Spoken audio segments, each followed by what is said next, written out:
here real quick.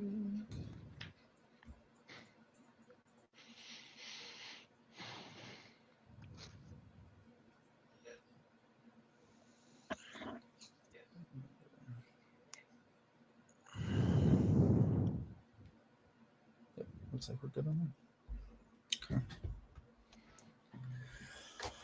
Alrighty, well, welcome in everyone to another episode of the Bat Flip Podcast. Damian, Matt, and David here with you today. Our first official, in the weeds of the off-season episode here. We're going to talk about Roki Sasaki and his decision and possibility of getting posted for the 2025 season. The Rays have their stadium debacle with everything that's happening at the Trop, and then their 2028 stadium deal having some issues. We'll talk about the Angels making 5 moves in free agency already, being the most active team. We'll talk about some of the qualifying offer decisions, and then we'll just kind of hit on the awards that are supposed to happen this week. And we mentioned an intriguing minor league deal as well that we wanted to kind of hit on a little bit. But before we get into all of that, guys, how are we doing? Doing pretty good. It's been a nice week. Can't believe it's mid-December. September. November. It's November. I can't believe it's mid-November. At least I got the burr right. No, it's November. I can't. Oh my God. It's mid-July. It's one of them months. Hey, I wish it was mid-July because tomorrow it's going to be the first time it's like 35 degrees here. So I can't believe it's summer outside right now. Yeah, but I can't believe it's mid-October. No, I'm just kidding. But yeah, we're into the off season in the baseball world now.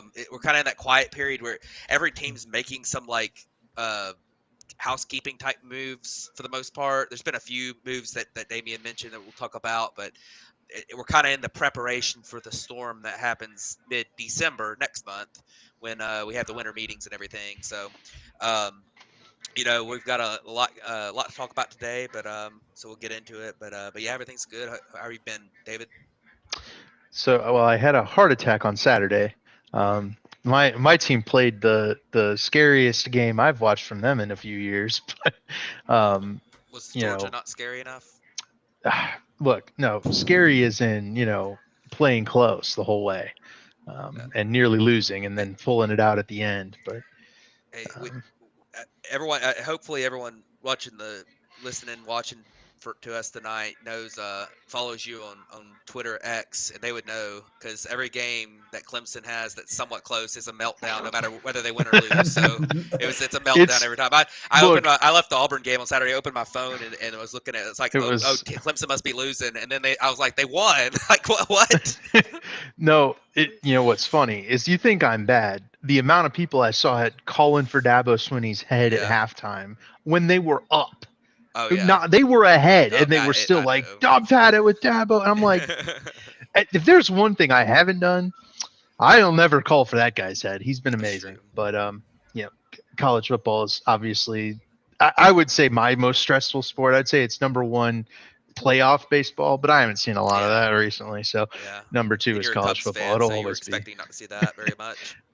Right. Well, I got spoiled a few years ago. I was going to say, we have seen the exact same number of World Series championships in our lifetime. Thank you. But unfortunately, we can't rip Damian about being equal still anymore. Yeah, I was going to say not all of us. Yeah, you still have one. We're 2020 don't count, but now you have here one. We go. So yeah. But I got I got my brother and a friend coming up this weekend, and you should have a good time there. And how you doing, Damian? I am doing well. My college football team, well, I guess one of them is actually good because Dan Lanning's a genius. The other one, we're not even going to talk about that family down there. So bad. That Brian Kelly is running. But hey, Dan Lanning is that guy. I don't know how he always comes up with these special things to get the team motivated, turning jump around from Camp Randall around on Wisconsin fans to get his team more fired up in a close game. Incredible. Go ahead. I was going to say, if they had lost that game, he should have been fired for that fake field goal, though. Well, yeah, but I mean, he does those things constantly, and it usually works out. But yeah, so I didn't have. I mean, it was a close game, but it was still pretty good. But All right, guys, yeah. we have to address one very Baseball. important piece of our college football segment here on the Batflip podcast. Oh boy. Is Heisman? Who's the Heisman? Ashton Jeanty. What you got? Thank you. The only correct answer. Don't say Travis I know Hunter. Matt's. I'm deleting you out of here. I'm split on it, but I'm just glad. I'm glad Damien didn't go with for both. Gabriel. I mean, just toss Gabriel out. I think he's like in the top like 3 to 4 range, but he's not like what Jeanty's doing is. I will say this is the 2 best Heisman candidates in a Heisman race we've had in a long time. There has not been anything like this in a while. I love Travis Hunter. I love a guy that'll play both ways. Ashton Jeanty's having like a Barry Sanders season from like 1988. Like he's on pace to run with Barry. He's outpacing every Heisman running back that we had from Alabama. It's probably going to come down to whether or not he actually breaks the record. If he breaks the record, I think he wins it. If he doesn't break the record, I don't know that he wins it. You all needed a Heisman discussion on the Batflip podcast. Right. Listen, yeah, I was going to say we are very important. 6 minutes in already. And we have not talked to one ounce about baseball yet. It's time to talk about awards for baseball. There you go. Sure. No. Let's start with I think the biggest news of it all. Right, it's something that we've been anticipating for 2 years. We weren't sure when it was actually going to come, and that is Roki Sasaki coming over to the major leagues. If you haven't heard of Roki Sasaki, he is a phenom pitcher. I think he's 23 right now. He has a obliterating fastball, can reach 102, 103 at times. He's got a good slider and a good splitter, as the most Japanese pitchers usually have that really good splitter. He dealt with some arm issues this year, a little hurt, but still at 23, his stuff is insane. Every single team would line up to sign this guy. The one caveat is with Roki Sasaki is he's not doing the Yoshi Yamamoto route or the Shota Imanaga route or whatever, where he stayed in Japan long enough to get a fully guaranteed major league contract. He's taking the Shohei Ohtani route and coming over 2 years early. And actually, he's only going to be able to sign for international free agency money. Basically, it's on a minor league contract. He'll have to go through the same rules as a player drafted would have to go through. You know, he can go through the minor leagues, be optioned so many years, whatever. But what that does is it opens up every team's possibility for being able to sign him, because he's not going to sign for $300 million, right? I think the most he could sign for is like $7.8 million or something, I think is around there. So at the end of the day, it's going to come down to that. It sounds like as of right now, he's going to be posted for the next window when a lot of teams do have money. Because right now the max he could get if he was posted in this window is the Dodgers, I think, have 2.5 million or whatever. So he's going to get posted. You'll hear us talk about that when that happens, and the free agency when he actually does sign. But David, this is something we've talked about for a couple years. You know, we both think our team had a chance at him, or does have a chance at him. We saw what he was able to do in the WBC. So what are your thoughts on Sasaki in general, doing the role of coming over now early, so he's not getting that big contract, and then what he might look like in the major leagues? So I've seen a couple of things. First of all, right, you're a baseball fan, you want Roki Sasaki on your team. This is a superstar talent caliber pitcher. You know, we talked about Yamamoto a lot last year, really good pitcher. Sasaki has the Yamamoto ceiling, but he's a couple years younger. He's got more stuff, I think, from the fastball perspective, and more stuff in terms of the slider. Yamamoto's got the curveball, but I think Sasaki, is prioritizing an organization that can get him to the level that of the Sasaki, or of the Yamamoto, of the Yu Darvish. He wants to be the next like Yu Darvish, heavy strikeout, Japanese-born pitcher in the major leagues, and he's willing to come over early, right? He's not prioritizing money. He's very clearly prioritizing development. He's going to go to the right situation. You're going to see a lot of reports pushing him to the Dodgers. The Dodgers are the obvious like Japanese pitchers going here. Might want to play with Ohtani. I would say they're definitely the favorite, but he may change, like he may go somewhere else, and I just think that it feels like that's going to be the case, that he's going to try to pave his own path. And I don't know if that's a good thing for the Dodgers, Padres, like the Padres and the Cubs. I think those would maybe be the next two, because they have all the Japanese players, right? Somebody he can go and get along with, teams that have already established translators and stuff. I don't think, I think he might go somewhere completely off the cuff for those teams, to go and forge his own dynasty the way Yu Darvish did with the Rangers. You know, we have no real information on this. It's kind of just, he hasn't even been posted yet. They're not having meetings. We just know it's going to happen. It's probably going to happen where the 45 days or whatever that the posting hits will hit after the new year. And I think that's when the international signing period turns over. And so it as opens long up as January 15th. Right. So it has to be within 45 days of January 15th. So I think he'll be officially posted like early December. Probably around December 15th, which is when the old one ends. So I would assume it's probably right around that date. Exactly. So at that point, we'll know more. But Roki Sasaki is a huge pitcher. And you're going to see, I think teams are already trying to make angles to increase, show off their development. And you're going to see a lot of that the next couple of weeks. And then especially with the free agents being signed, that teams are going to have to bake in their Roki Sasaki potential to their free agents. So some teams might, forego a Corbin Burns offer because we might get Roki. Yeah, I'm with you on a lot of that, David. I think just the usual suspects for international pitching, or Asian, Japanese pitching are going to be in the hunt here. You mentioned the Dodgers, the Padres, a couple others that might be somewhat interesting. The Mariners are like hugely known for pitching development right now. They've got a history with international pitchers, and just international or Japanese players with Ichiro and Hisashi Iwakuma. Kikuchi signed there originally too. Kikuchi signed there originally. Like they've got a large history of that. So that's another one. And then also the Yankees. I mean, everyone wants to make fun of their development, but their pitcher just won Rookie of the Year, which we'll talk about later. So I mean, I think the Yankees are another option. I mean, they've signed tons of Japanese pitchers who are an international brand. Masahiro Tanaka is the main one that comes to mind there. So there's other options too. Obviously the Cubs with Imanaga, and they've got been able, and they had Yu Darvish for a while. They've had some Japanese guys, but you're right, David. I think the tricky thing about Roki is that since his payday is going to be so low that it's not like it's going to be limited to teams that can offer him $300-400 million.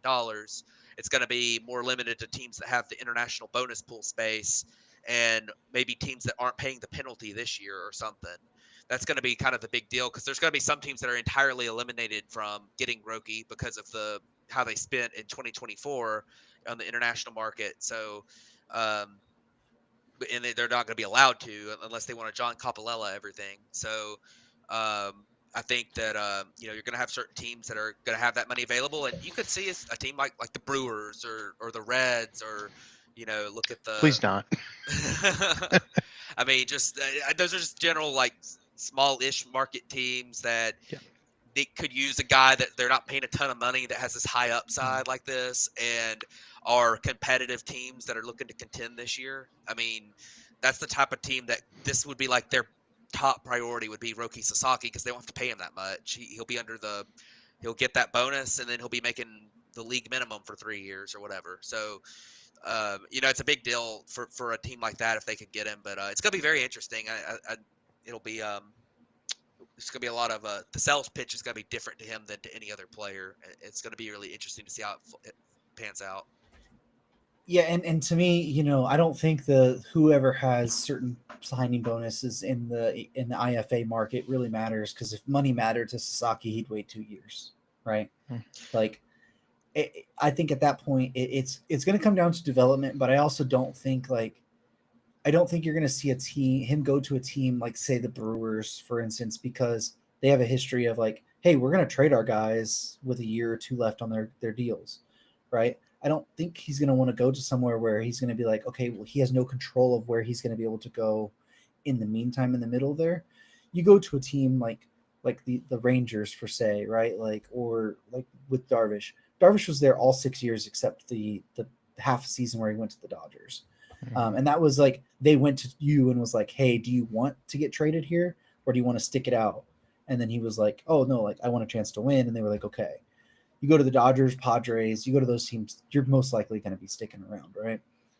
So I think it's going to be about development, but I think it's also going to be about longevity and long term in the eyes of where can I also have a chance to win, but also where is someone who are has a potential that I can stay here for a long time, you know, and that. So I think all the teams that you mentioned, pretty much outside of the the Brewers or the Reds or something. I think the Yankees, the Mets, then all the West Coast teams, basically outside of the Angels, I think are very good teams to look at. Most of those Japanese players like to stay on the West Coast because it's closer to the time zone period over there. But yeah, his Sasaki is just going to be super, super interesting because, like David said, his talent is there, but he's extremely raw.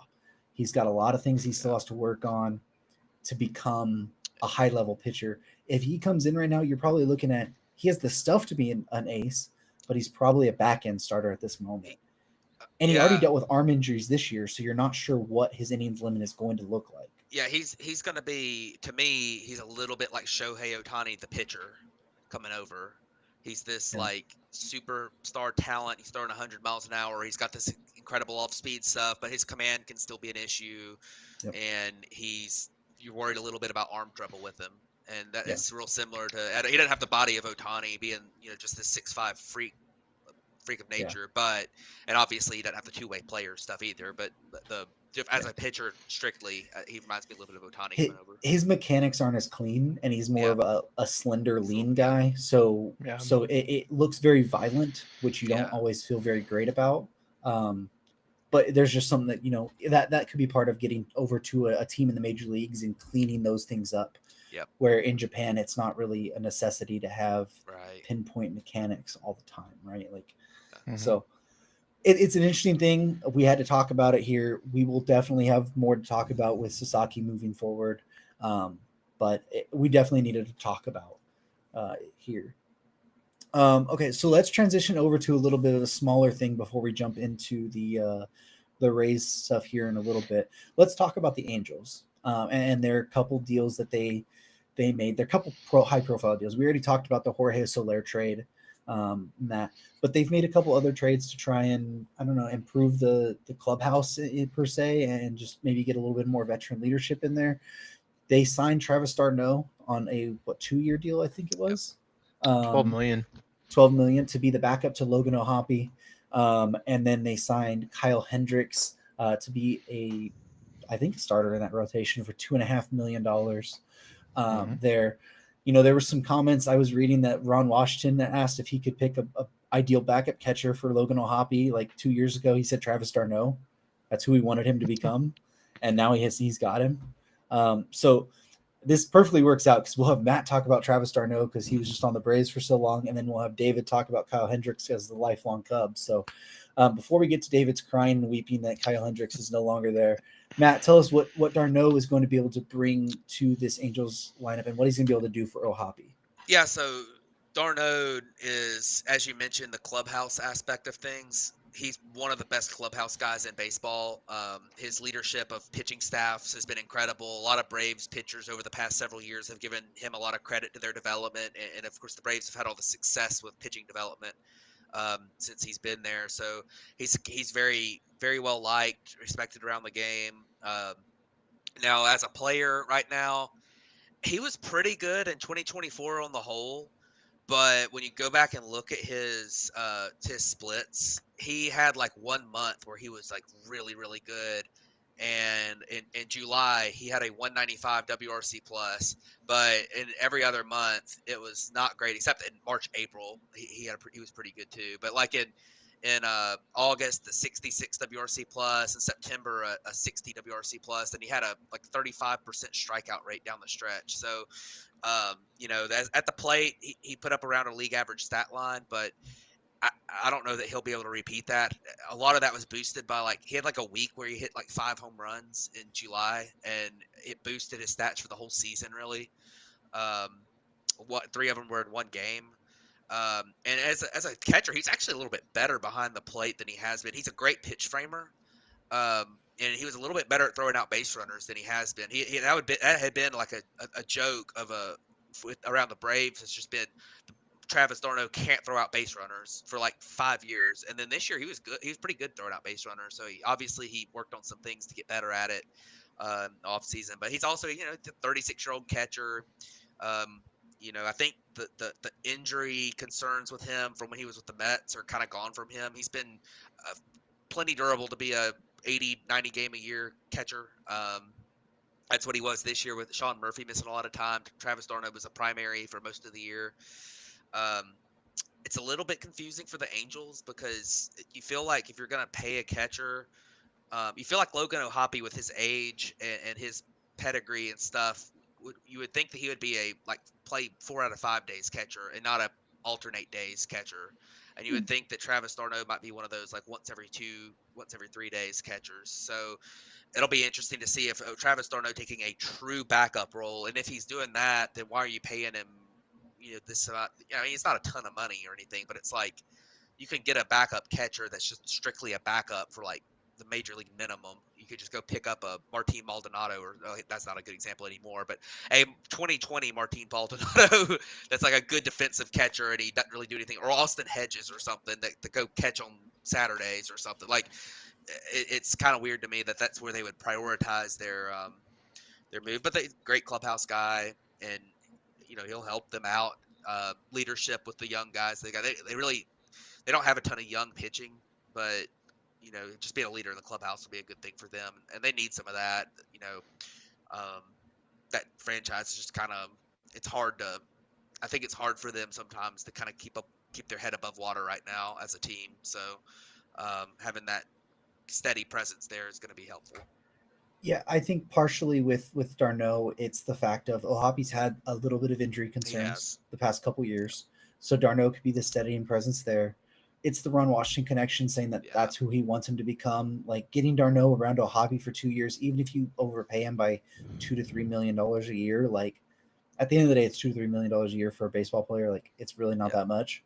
And if you think that he's going to help O'Hoppe turn into a superstar, by that, and the clubhouse guy, I think at the end of the day, I think it's a good thing. I think d'Arnaud probably winds down catching some too, if it does get to that. Like, hey, he'll play 1, maybe 2 days a week. Yeah. But other than that, they want O'Hoppe to be the guy. But it's an opportunity because there is the injury concerns potentially there with O'Hoppe too. But anyways, David, go ahead. I don't have anything on d'Arnaud, but I will say DH is a little clogged for the Angels. Yeah, so rotating one of these. Well, I was thinking maybe they could DH O'Hoppe the days d'Arnaud is catching, right? But that's not going to work because Mike Trout's probably got a DH. Horace Allaire could be DHing as well. They're going to have some guys who need to spend some time there, and this is going to be a true like starter and backup situation. So a precursor from d'Arnaud's caught the most innings from Max Fried. I'll be shocked if Max Fried chooses to go there. There probably will be talk about that, honestly. There will be. But I'd be shocked if Max there already Fried was talk. He's from LA, and d'Arnaud's caught the most innings from him, so there's a connection. Anyways, David, let's transition over to talking about Kyle Hendricks now. Well, Kyle Hendricks has long been my favorite player on the Cubs. Back in 2016, he went runner-up in the Cy Young, then pitched Game 6 of the NLCS against the Dodgers. One hit him for 8 innings. I'm sure Damien remembers that. Listen. Okay. And then he went and pitched Game 7 of the World Series, and they won that game as well. And this is effectively the last member of that team. The Cubs did sign Rob Sestrisny. They, I think, signed him to a minor league deal. He technically was a member of the 2016 Cubs, so now they have a member of the 2016 Cubs on the team. But like they effectively have no more people from the team that just won the World Series 8 years ago, which is crazy to me. And it's very disappointing that they didn't get somebody locked up for the rest of their career. Like a couple of guys retired after, but that's not the same thing. And none of the young guys made it and that stinks. But what the Angels are getting is a extremely reliable veteran who, he throws soft, 88, 89 miles an hour, sinker changeup, curveball 5 to 10% of the time, and when he throws it, it's usually like a get me over strike one. When the changeup is cooking, and it can be cooking anytime, I think of the California Heat, it'll probably be really, really good. It's unhittable. It looks just like the sinker. He's got a couple different changeups that cut right, cut left. The guy he's from Dartmouth. He's super smart. Like, this is a fantastic 5 pitcher that can swing to your bullpen. He swung to the bullpen for the Cubs last year, was very flexible. Knowing that his method of pitching is very unreliable, especially now that he's older. His command is going a little bit. He's a very agreeable guy.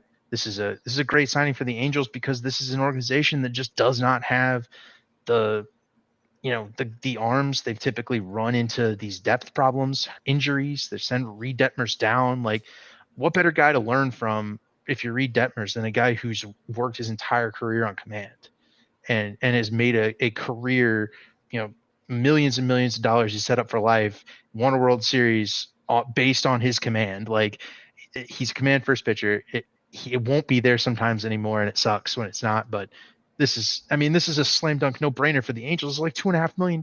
I mean, he could be bad, but it's the Angels. Like, they need innings. They need guys who can throw. Kyle Hendricks can throw innings. Like, he'll be out there every day. So it's frustrating. It's not with the Cubs, but for the Angels, slam dunk.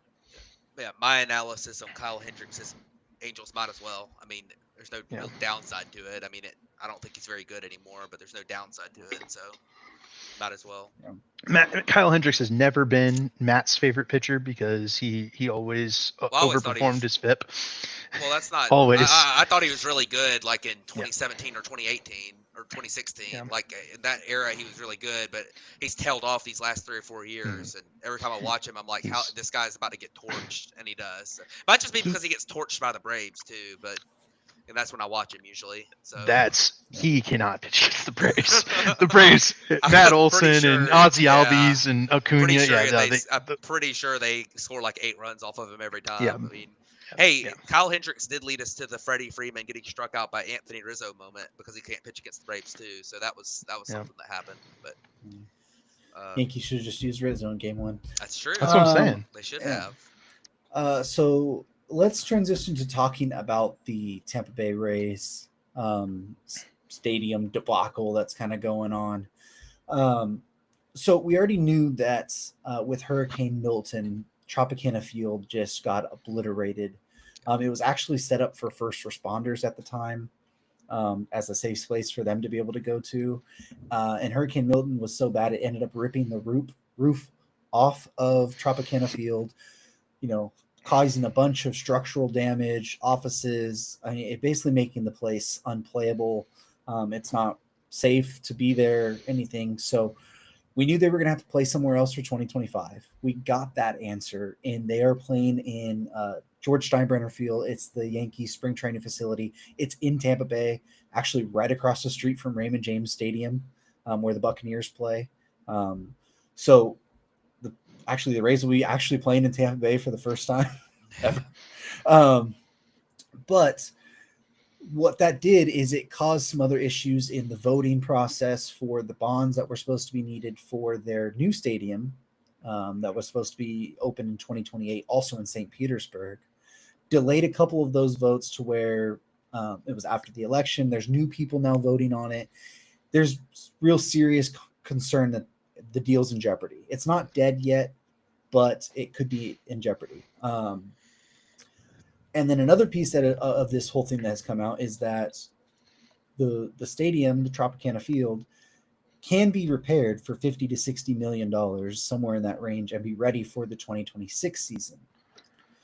But do the Rays want to pay for that? Considering that they were only supposed to play there for 2 to 3 more years. Because they're with the vote, now that it's being pushed back, the stadium could be pushed back an extra year to 2029 now, the new stadium. So there's a bunch of concern, like this might end the Rays baseball in Tampa Bay in St. Petersburg, wherever you want to call it. They could look at, moving somewhere, relocating, and the owner would I forget what's the owner's name. Peters, what's his name? I don't know. Yeah. Anyways, Broke. he can, yeah, he can keep, the whole part is he can keep the development plan in place for the stadium, the new stadium plan, and then move the team and basically get double the revenue from it, which is super interesting. But this thing's basically a whole big debacle. And we aren't sure what's going to happen. If we didn't have enough with the A's already going on, now we got to deal with this with the Rays as well. So, David, we'll start with you on this one. Knowing the Rays are going to be playing in a spring training facility that seats, I think, 11,000 capacity max, starting in 2025, they might have to play there for longer, for 3-4 years potentially. And then there's the possibility that Rays baseball is no longer in Florida in general anymore. What do you think of this whole thing? Just stinks, man. It really does. I think they were going to get their new stadium like before all this happened, and I did look up the Rays owner. It is Stuart Sternberg. There you go. Is the Rays owner. I was getting St. Petersburg and Sternberg mixed up there. There you go. But this is frustrating because this is two major league teams playing in minor league stadiums or spring training stadiums, but like stadiums with stadiums with like 15,000 or lower capacity. This sucks. This sucks for Major League Baseball. It sucks for the Rays. It sucks for the ownership. Hopefully they approve the new stadium and they can improve this spring training field, potentially work out with the Yankees where the minor the AAA team can move somewhere else, and theoretically the Rays can chill in Tampa Bay until the new stadium gets built.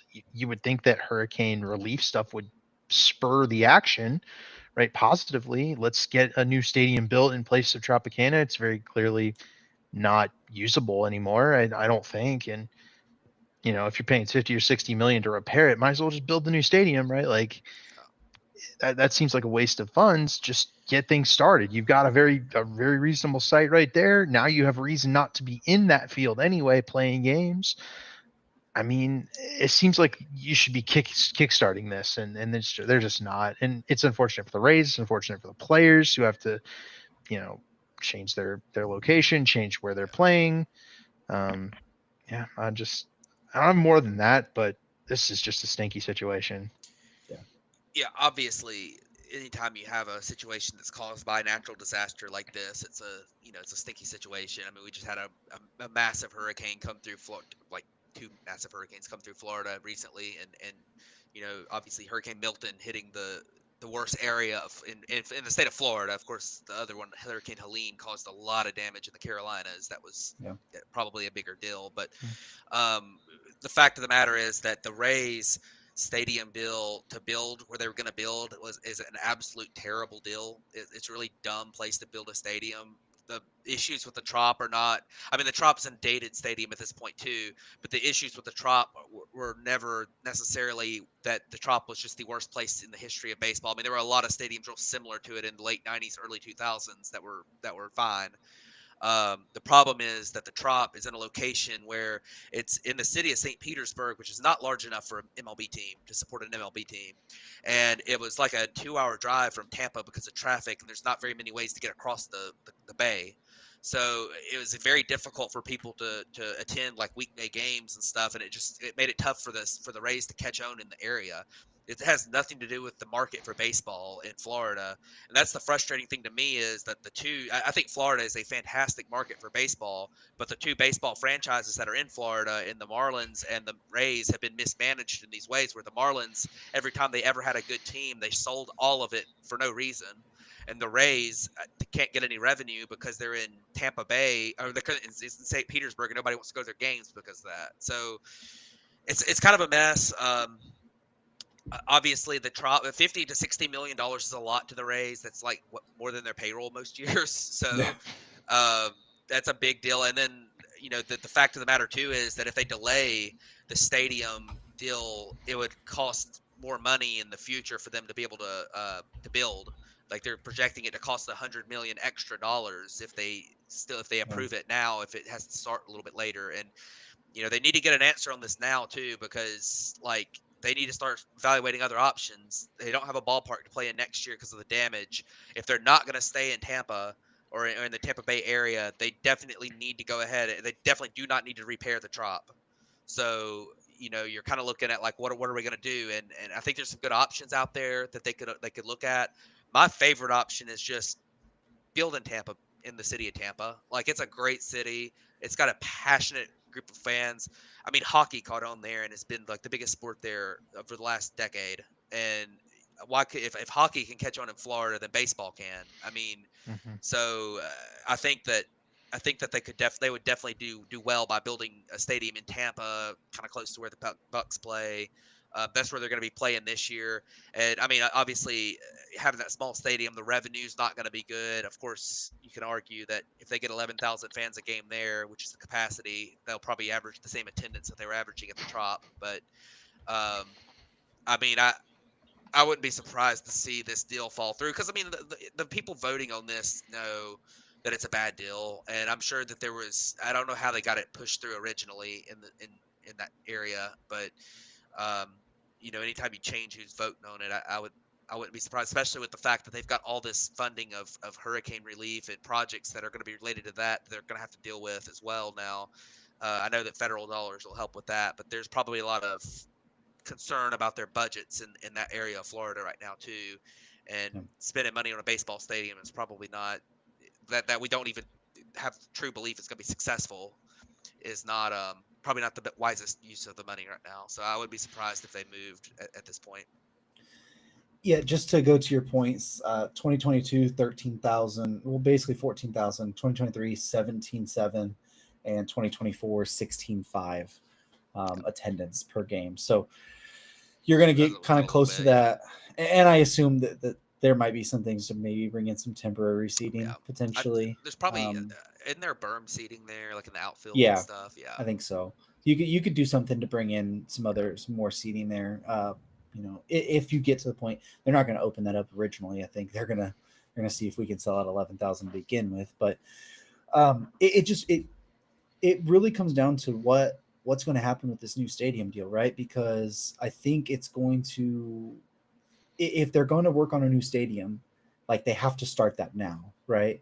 But it almost feels like if it's not this stadium, then like they're gonna relocate out of Florida, right? Like it doesn't feel like, hey, we're gonna just go start with a new city. Like Matt and I were talking before the show, it's like, well, they have Disney World right there where they could go, the stadium there, they can go make something and play there. But it's like, are you going to go to Orlando and start trying to build a stadium there and do something there? Or are you just going to try and move? Like, we know MLB wants expansion anyways. There's plenty of cities. There's Charlotte, there's Nashville, there's Utah. I mean, we're talking about all these places in general, right? They just move one of the Rays team or the Rays team there. And then, they can open up, hey, we're going to get Rays in Nashville. And then another expansion will go to Charlotte or whatever. And then it opens up so many cans of worms here with what's going to happen. And there's no clear resolution. It doesn't sound like we're going to have a clear resolution for a couple years, probably. I mean, at this point, you're looking at the Rays playing in a temporary stadium for 3 to 4 years at least, if not more, which really, really sucks. Because we already got the A's playing in a temporary one for 3 years already. And there's still the uncertainty around the Vegas deal, like still. So this whole thing just, it really, really blows. At least this one was unavoidable. At least this one was unavoidable. The A's one is super avoidable. This one's unavoidable. This one's just a tough deal, honestly. Yeah, it's just a tough deal. But hopefully, they can figure out something and work it out there. But okay, so let's talk about I'm gonna do QO stuff real quick. Just get that over with. So we mentioned some of the guys that got the qualifying offer in our free agency predictions video, and what kind of the outlook would look like there. So we have confirmation that Nick Martinez of the Reds is going to accept the qualifying offer, like we speculated on that show. We've got some confirmation that Sean Manaea and Luis Severino will both turn the qualifying offer down. And the one that's kind of still up in the air is Nick Pivetta. There's been there's kind of hit or miss rumors if he's going to take it or not take it. I was watching our friend Robert Murray was on his show today, and he speculated that Nick Pivetta could look a lot like Tyler Anderson from a couple years ago, who it goes right down to the deadline. He'll be talking with teams. If you remember, Anderson got the qualifying offer from the Dodgers, and about 10 minutes before the qualifying offer deadline, he accepted a 3-year, $39 million deal from the Angels, or he was going to accept the qualifying offer if he didn't get that. So he speculated that Nick Pivetta could be in that situation with Boston. And that he is talking with a deal with Boston still too. But so that's just kind of the ones we know about. I think all the other ones are pretty cut and dry of straightforward of who's going to take it and who's not. But any of that surprise you, David? I'm surprised Severino didn't accept it. I think I'm not so shocked Manaea didn't take it. He was probably our least likely to take it of the group that we've been discussing as, considering the qualifying offer. I think, all the other guys declining it is going to happen. I don't expect any surprises from that group. But, Nick Martinez didn't walk anybody this year, right? Like this is going to end up being a really good deal for him. I think it locks him into $20 million. That's awesome. It's awesome for him. Reds are on the hook for, a pretty sizable contract. If the Reds find a way to stink it up this year, which, a Reds fan will tell you, they'll probably find a way to do it. Martinez could be a guy, $10 million halfway through the year. The Reds probably don't even have to eat any of it. They could probably just get out of half that contract June or July, and trade him at the deadline, pick up some prospects. So, he can also pitch him to the playoffs, potentially, if the Reds actually make some moves and do something here. But, we'll see. And we don't trust the Reds. Yeah. I want to admit, I had no idea how good Nick Martinez has been the last 2 years. Yeah, he's been good. His last 3 years, really. And he's got a 3.10 ERA. Peripherals back it up. In 2024, he pitched 142 innings, which was a career high. He's a good swing guy. He can pitch out of the bullpen or the rotation. And in 2023, he was very good as well. 3.43 ERA on the season. Peripherals backing that up. He cut his walk rate this year, as David mentioned. I'm not surprised he accepted the qualifying offer, but I think that could end up working out pretty well for the Reds. And I do think it also the fact that the Reds offered this, everyone's assumption was that he was going to accept this deal.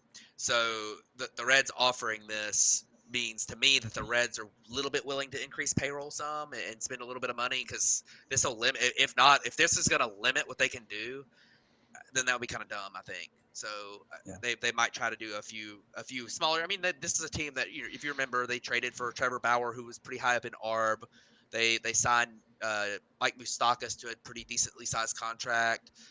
Nick Castellanos they signed to a decent contract. So this is a team that has signed some guys in the past, and I think they could be in the market for similar types of guys here this year. The other ones, I wasn't surprised about Manaea at all. Pivetta, it makes sense what David was mentioning, where he might try to take a deal or take the qualifying offer. And then with Severino, I guess he could have been a little bit of a surprise, but I'm not really all that surprised. I feel like he could get like that Jameson Taillon or Taijuan Walker's level deal, which would make sense to turn down the qualifying offer for. So we'll see what happens there. But yeah, I definitely think no surprises really there. Yeah, I'm not really surprised in any of them. I didn't expect Severino or Manaea to take it. I expected Martinez to take it, and Pivetta was always going to be that weird case. You could understand the reason why Pivetta might turn it down, but you can also just say, hey, you probably should take it. You're not going to get that much money there. So I want to start some stuff. Hang on. So what did y'all think about the tweet? I don't know if you saw it, but they started saying about how Nick Pivetta's got a better stuff plus than like Corbin Burns and Max Fried. And I was laughing. Nick Pivetta has always been the guy who has that tantalizing, like, why can't this guy who throws 97 with a hammer slider get anybody out? And he's gotten to a point where He's got a 4 ERA. He looks like a 3 to 5 starter, but again, he's throwing 97. Great stuff. Everything, all the ingredients are there for like an elite pitcher, but it's never come to fruition. Do you guys think teams that are going to be making that potential deal with Pivetta to accept qualifying offer penalties and potentially a big deal, 20 million or more, it has to be probably right per year in order to bring Nick Pivetta on? Are they expecting to get a pitcher that maybe they can finally unlock the tantalizing stuff that we've seen for years? Yeah, I mean, I think there's a lot of teams that could look at him as a late career breakout type, somebody like Charlie Morton was when he was just kind of a okay 4 starter with the Pirates, and then the Astros brought him in and he turned into like a really really high level pitcher when they just adjusted him a little bit. He always had the stuff. Nick Pivetta is kind of a guy a little bit in that mold where I feel like teams are going to feel like they can fix him to a certain level. And honestly, his stuff isn't bad, and his command's not bad of it either. I think it might just be a case where maybe you tweak a pitch just a little bit or sequence it just a little bit different, and it might be a really good look. So I definitely think that Nick Pivetta is a guy that I would I would take a chance on. Now it depends on what kind of contract. I don't think I'd give him like a 4 years for 80 or something, but he might take less money if he gets that longer term security. He might take something like a 3 years 45 if it gives him that security. So because if he comes back and pitches poorly on the qualifying offer, he won't ever get 45. So I think that he's definitely somebody I would look at potentially taking, some kind of deal in that realm. Damian mentioned the Tyler Anderson deal. That's a deal that I could see him taking something similar to that. Yeah. Maybe a little bit more money, but something similar to that. Yeah, I don't think the 20 million per year mark is probably where it's at. Yeah. But I think that he's a guy who looks for more years there. And I definitely think teams look at stuff. Yeah. Like your stuff metrics and say like, are you somebody that we can figure out? Like they do it all the time. Yeah. Like look for instance. I mean, it's not anywhere close to the same scenario, but just a little bit here. You look at Michael Kopech this year. Insane stuff. The White Sox couldn't figure him out. You got him to the Dodgers and they made one little tweak with him and it looked like the lights out reliever we expected him to be all along because of his insane stuff, right? Like Pivetta has really, really good stuff. If you get to a team who knows how to use that and maybe they see something in the delivery or the mechanics or just something that can help him, and it could be a little thing. I mean, he's over the last 4 years, he struck out almost 11 people per 9. Yeah. Combine that. He walks about 3 per 9 there. You look at his expected stuff, that it's good. I mean, he's a 5 starter, but we've been seeing 5 starters go for that almost around $15 million per year mark recently. I mean, what, like 12 million, 13 million already? So if you think you can unlock something in a guy, I mean, I definitely can see you getting up to the middle to high teens per year thing. The qualifying offer market might hurt that, but at the same time, I think teams are saying that, well, like if you do have the qualifying offer, we'll be willing to give you 4 years because we're going to lose the stuff anyways. We might as well lose it for somebody we have for a good bit of time and not somebody who we're going to give a 1 year deal like the Angels did Noah Syndergaard. And then they traded him halfway through the year already anyways, right? Like I think there's something to be said and there's something to be looked at for stuff metrics and what it could mean for future production. It's not always like, hey, this guy has better stuff, he should get a better contract. But it could say, hey, like, there's more here that could potentially be done with it. And it's not always going to line up, right? Like some pitchers have underlying like bad stuff metrics and they just pitch well with it. Players have good stuff metrics and they don't pitch well with it. It's just, there's always going to be the thing of, hey, there's the possibility here. So I think teams are being willing to take that. And even the possibility of it, he's been a 5 starter already anyways. Like there's not much risk there. Like, okay, what's he going to be, a 5 starter? Okay. My only pushback before we move on is I think Pivetta's hit the next level. I think his last 2 seasons are better than they had been, where he's starting to get the results. Yeah.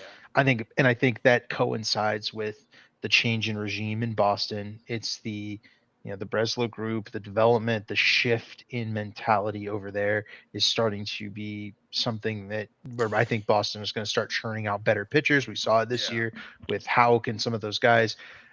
That's where I get very weary about this when with regard to my team hunting in this tier of pitcher, but also just any team hunting this.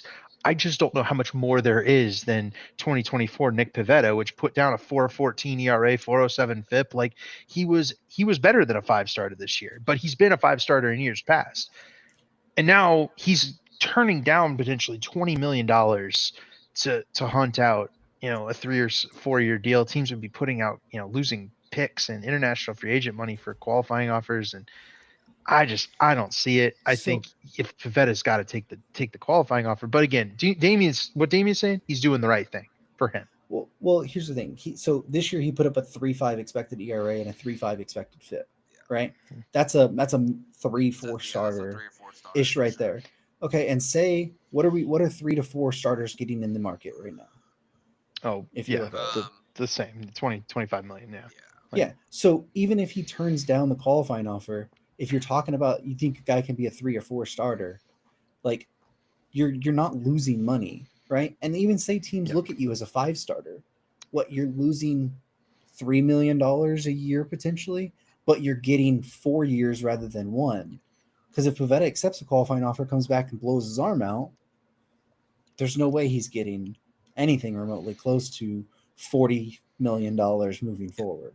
Well, one other guy I want to mention when we're talking about Pivetta is as an analog to what he is, Seth Lugo.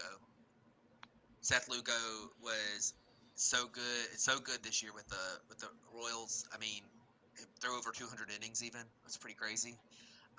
As a guy who was a reliever for a while. But he pitched out of the rotation, the bullpen, and everyone always loved his stuff metrics, but he was never just this super effective pitcher with the Mets.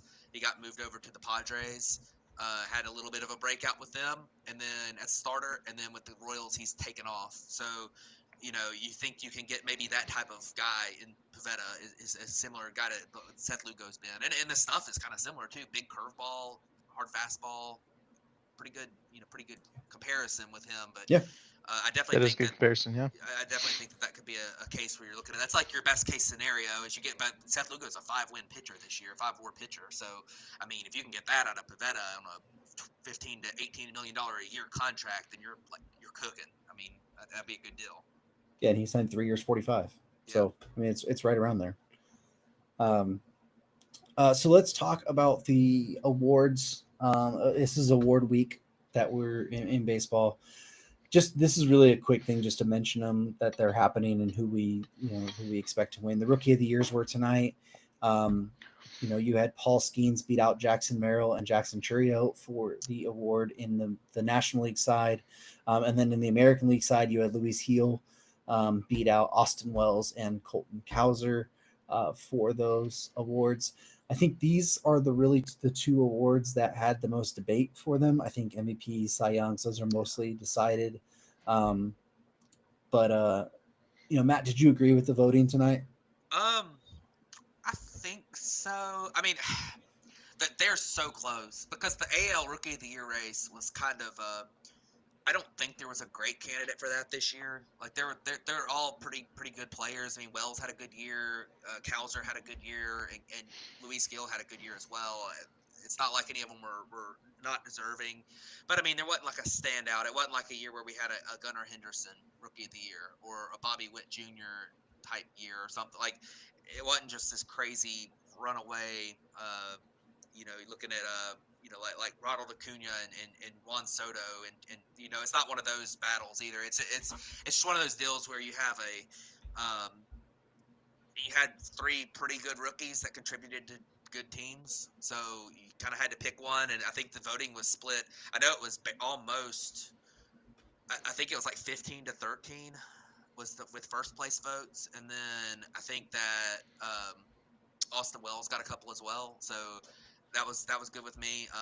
And in the National League, I thought that I thought Paul Skeens probably deserved to win it. Just the fact of the matter is that Jackson Merrill was awesome, and he was very deserving. But Paul Skeens was doing like historic stuff as a pitcher, and I think you just can't ignore the historic level of stuff he was doing. So I definitely am a fan of both of the picks there, and obviously in the National League, you also had Imanaga and Yamamoto as National League guys, but it's just so hard to value the level of it's just hard to value the Japanese guys coming over because they're 31 years old or 30 years old or something. Or Yamamoto is a little younger, but they're established pro baseball players, so it's kind of hard to value them in a Rookie of the Year race when you're going against like guys who are just prospects because they've been professionals in a major league for a while now. So I definitely thought the picks were good. I have two thoughts. Matt touched on one of them. Was one, I thought Shota Imanaga should have been there tonight. 173 innings of 291 ERA baseball is excellent for a rookie. I don't think he should have won. I'll say that. I think I'm okay with Paul Skeens winning this award. I think Skeens was a little bit more impactful over fewer innings than Shota, but I think Shota should have been at the ceremony tonight. I think that was a mistake on their part. I think I'd have preferred Cowser over Gill, but I just AL Rookie of the Year. There just wasn't a good crop. I think the top 5 of NL rookies all beat out Louis Seal this year. Unfortunately, like it's just the rookies are better in the NL. My overwhelming point though is, boy, don't the Pirates feel stupid for not calling up Paul Skeens on opening day, and we're pretty early in the season and having him pitch the whole year and win the Rookie of the Year and get them a pick. Yeah. A team like the Pirates sure could use that pick. Yeah, I mean, and Ken Rosenthal put out a tweet tonight while we were on the show that said the Pirates were actually thinking of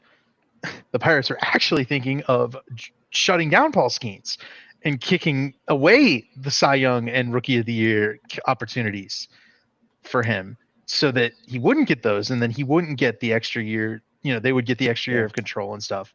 The Pittsburgh Pirates are going to bungle Paul Skeens 100%. He's going to get traded probably to the Dodgers, right? Like it's just he's gonna get traded. He's already mad, I think, with some of the stuff the Pirates have been pulling. The Pirates are operating purely like the Angels would, like they're kind of our team to pick on. But this is going to be a historical failure by the Pirates to not capitalize on having Paul Skeens. And earlier we were talking about Roki Sasaki, how any team has an opportunity. Matt brought up some NL Central teams who could use a good pitcher. Boy, what better place for Roki Sasaki to go than to go get in a rotation with Paul Skeens and Jared Jones? Would be a great play. Great for branding, just this big 3, all huge arms. Like it would be so good. There is no chance Roki Sasaki goes to the Pirates, and I'm sure Paul Skeens would tell him not to. Yeah, I mean, it's head scratching. That's all I can really say about it. I think that I think the NL was the right call. I mean, obviously, we do need to mention Jackson Merrill. Like, we say Paul Skeens should have won it. Jackson Merrill was really good. He put up 5.3 WAR, and not just that, but this is a guy who was, first off, they didn't know if he was even going to be ready for the major leagues this year. They didn't know if he was going to have power. He hit 24 homers. Oh, and did we mention that he was a career shortstop? That moved to center field. He was pretty good out in there the middle too. of spring training, and was really good defensively right there.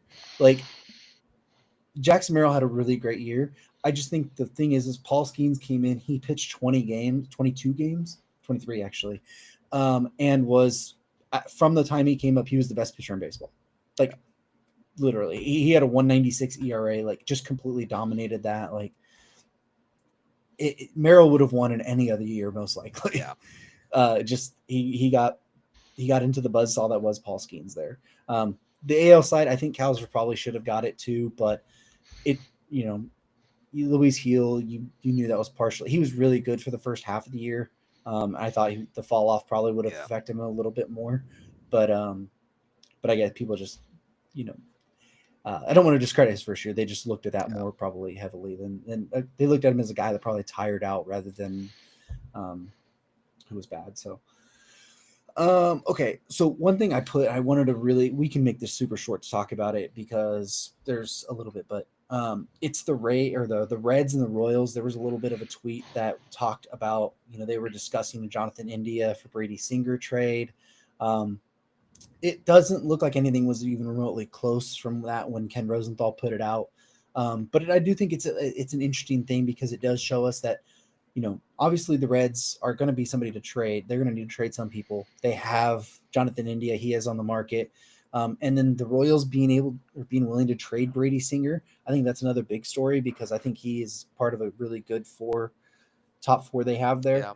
Yeah. So it's not something that we're going to hit on a lot because it doesn't even seem like it's close, but it does open up the possibility of like, hey, we could be talking about Brady Singer getting traded somewhere, Jonathan India.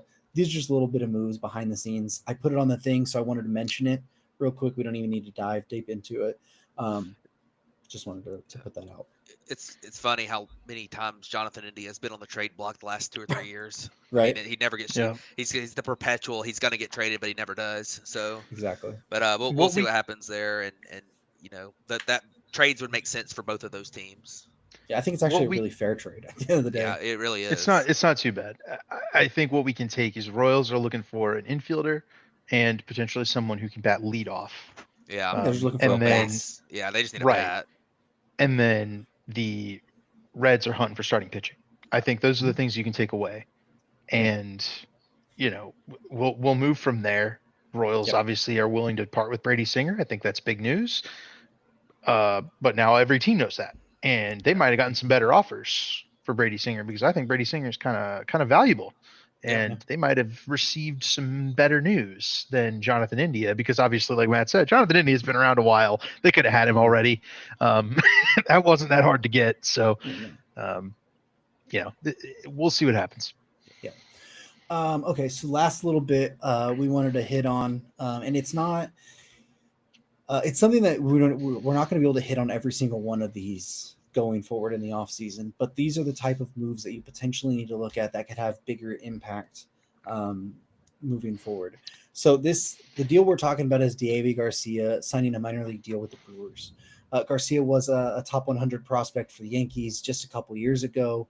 Really kind of flamed out there, went to the White Sox, didn't really perform very well there, but and got released now, signs a minor league deal with the Brewers.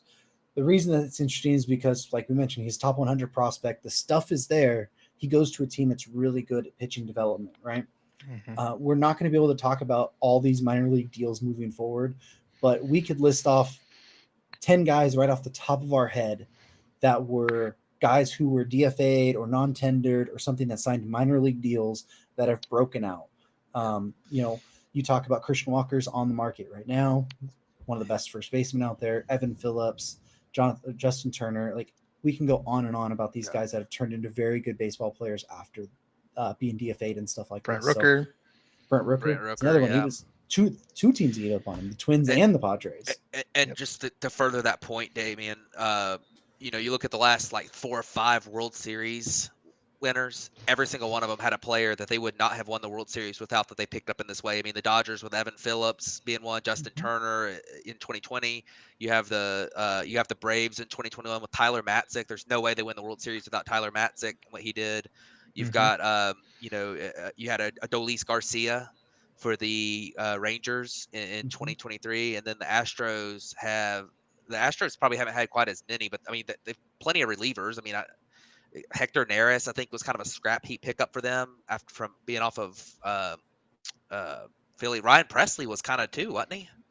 Yeah, Presley. I don't know that he was the guy that had been DFA'd or something, but he was not an expensive pickup. He would have been considered a very minor move when they got him. So I think that just those are some examples. Every team that wins World Series has a player like this, so it's important to keep an eye on a few of these. Some of them are kind of interesting. Guy like Deivi Garcia, former top prospect, you just never know with a guy like that. So, it's just, I thought it was kind of worth mentioning just to mention that there's a lot of these types of things, and some of them could be way more impactful than we think. And you look at the Brewers bullpen, right? It was chock full of guys just like this. Oh, Trevor McGill. They had Rob Zastryzny there all year last year. A couple more guys. Who's the big lefty? It's escaping me, but their entire bullpen without Devin Williams. Hobie Milner. No, maybe it's Was big he there righty. still? There's another guy. Their entire bullpen was made up of guys like this, right? Like the reclamations, and then they have Devin Williams. That's how it's been for a while. That's how the Brewers operate. They can definitely get there with a guy like Garcia and make him work. So, this is hardly shocking. And the Brewers, so they'll probably figure him out. That's just kind of what they do. Brian Hudson was the one. Oh, and Jared Koenig. Both Brian Hudson was a cast off from the Cubs. And I think the Dodgers. Yeah. I think Hudson went to the Dodgers, and then the Brewers are the ones that figured him out, because of course, right? So I expect Davey Garcia to end up finding a way. Absolutely. So yeah, just keep an eye out on your team making those moves. I mean, the Dodgers made a couple of minor leagues this weekend that I was pretty interested in. I've already kind of looked at some of their stuff. So your teams are doing the same thing. Not mine. Well, yeah. Also to mention that the Marlins did hire their manager in Clayton McCullough, Dodgers first base coach. Probably should talk more about that, but they hired him. It's the Marlins. Okay. It's the Marlins. It's not going to matter. Yeah, he won't be there in 2 years. He'll probably be back with the Dodgers at that point. But that's pretty much going to wrap up this show. It was jam packed. We got Rule 5 protections coming up tomorrow. Non-tender candidates also coming up at that point. And then it's just kind of a waiting game. We're kind of waiting for the winter meetings to kind of pick up. That's when most things seem to be happening. We see the Juan Soto meetings getting leaked out this week. Doubt he decides anywhere soon, but then we'll be looking for when Sasaki gets posted.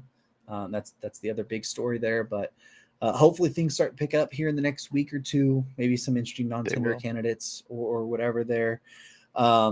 So our next show will be December 2nd. Yep. So be on the lookout for that. And if anything big happens in that meantime, we might pop on for a special show or whatever, but make sure you guys subscribe to the YouTube channel, hit the notification. So if we go live, it. Look at our Twitter account, because it immediately notifies you when we go live as well, because we have it directly tied in there. And follow us on our social media platforms, because we will talk about our teams and other moves, particularly that are happening around baseball as well. Don't follow David on Saturdays if you don't want your timeline filled with a lot of Clemson football. Just mute it. It's all good. Yeah. Anyways, so thank you guys for tuning into this episode. We really do appreciate it, and we'll catch you guys back here in a couple weeks. Heck yeah. Let me make sure it ended over here.